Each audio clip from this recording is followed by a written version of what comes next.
Hurmatli haydovchilar diqqatiga, ayniqsa Damas haydaydiganlarga iltimos, yo'lda yurgan paytda hurmat saqlanglar. Odamni yuziga tushirib kelasizlar. Umuman bu o'chirib qo'yish kerak-ku, mashinaga to'g'ri kelgan paytda.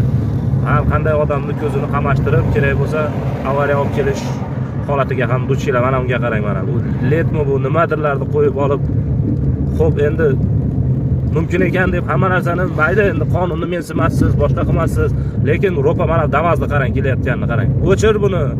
Xo'p, qonunni nima qilmassiz, hurmat qilmassiz, hajabi ro'parangizdan kelayotgan mashinani, oilasini, o'zini o'ylang, o'zingiz mayli, o'zingiz bir tenga qimmat bo'lishingiz mumkin. Endi qo'pol qilib aytadigan bo'lganda ham odamni ko'zini achitib tashlaydi, borku, ko'zini achitib. Mana uni yoqib kelishiga qarang. O'chir buni, o'chir. O jo'rtaga qiladi. Mana shunday, mana nima deydi, odam sifatidan chiqib ketganlar ham bor. O'sha payti bir-birimizga bir hurmat saqlab yuraylik, iltimos.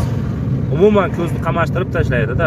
Birgina meni dardim emas bu, baribir. Mana hammani ham shu yo'lda yuradigan akalarimizni dardlari bo'lsa kerak. U agarda u staji bor, normalniy haydovchi bo'lsa, o'zi biladi. Yo'lda yurgan normalniy haydovchi shunday ro'paradan kelayotgan payti to'xtatadi.